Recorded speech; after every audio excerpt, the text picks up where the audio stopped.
देखिए, ऐसा है कि सिंधी जो भाषा है वो ख़त्म होती जा रही है और उसके कारणों की हम लोगों ने जो मंथन किया तो ये समझ में आया कि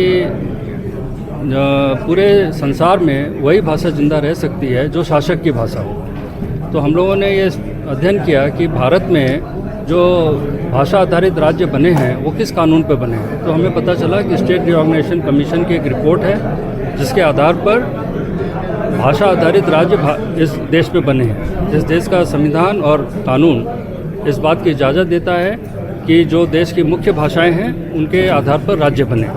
तो सिंधी भाषा भी इस देश की अनडिवाइडेड इंडिया की one of the most ancient भाषा रही है और इस भाषा को भी जिंदा रखना है तो ये किसी न किसी राज्य की भाषा होनी चाहिए जिससे कि ये भाषा जिंदा रहे और इस भाषा में जो मोहनजोदड़ो से लेकर के आज तक का जो गौरवशाली इतिहास है उसको हम समाज के सामने रख सकें, पहचान सकें और उस पर गर्व महसूस करें। जब भारत में जो भारत के संविधान के आठवें शेड्यूल में जितनी भाषाएं भारत ने आज़ादी के बाद स्वीकार करी, सिंधी भाषा 15वीं भाषा है। तो ये 14 भाषा के राज्य हैं। जब भारत आज़ाद हुआ था तब इनमें से कई राज्य नहीं थे, लेकिन धीरे धीरे सभी भाषाओं के आधार पर राज्य बन गए।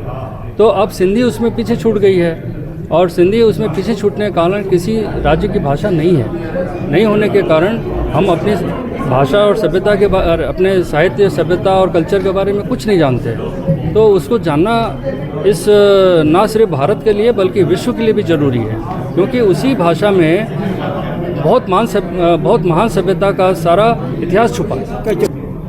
हमारी पहली डिमांड तो यह है कि हम हिंद में सिंध चाहते हैं और सिंधी सभ्यता को बचाना चाहते हैं, सिंधी भाषा को बचाना चाहते हैं, बच्चों को अपने शिक्षा देना चाहते हैं सिंधी के बारे में। और अगर हमारे पास प्रांत नहीं होगा तो देखा गया जो जिनके पास प्रांत नहीं है उनकी भाषा लुप्त होती जाती है और ख़त्म होती जाती है। तो अपनी भाषा को बचाने के लिए, अपने अस्तित्व को बचाने के लिए हमारी डिमांड है कि हिंद में सिंध हमें मिलना चाहिए।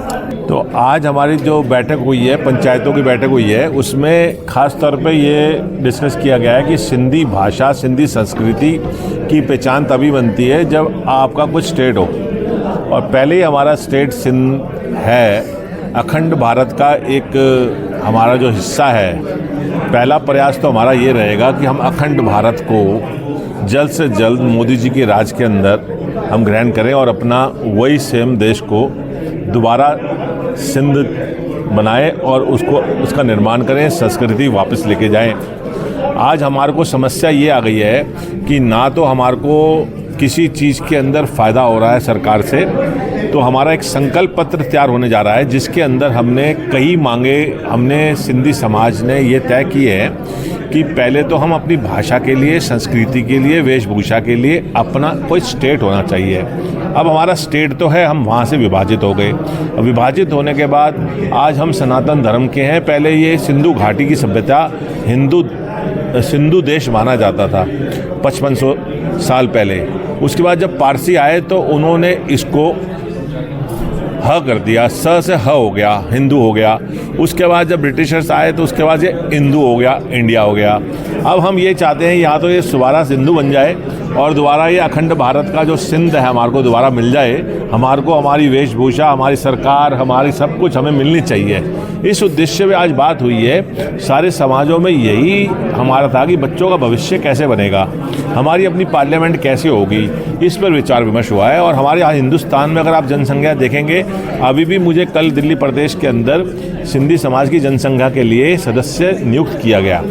तो मेरे हाथ में भी फॉर्म्स हैं जो मैं दिल्ली की जो जनसंख्या है, दिल्ली की वार्ड वाइज, वो मैं करने जा रहा हूँ। और हाँ, ऐसे ही हम पूरे हिंदुस्तान की जो जनसंख्या है कि आप देखेंगे अभी तक तो ये कहते थे आनी, जहाँ आनी लगता है वो सिंधी है, मगर ऐसा कुछ नहीं है। आहूजा भी सिंधी है, रोहरा भी सिंधी है, चावला भी सिंधी है और जितने भी चुग भी सिंधी है, सारे सिंधी हैं ये। मगर कारण क्या है कि डाटा नहीं है अभी। जिस दिन डाटा आ जाएगा मैं आपको ये दिखा दूंगा कि 5 करोड़ सिंधी हिंदुस्तान के अंदर निवास करते हुए नजर आएंगे, जो अपने आप ही हमारा अखंड भारत जो है वो सिंध हमारे को मिल जाएगा।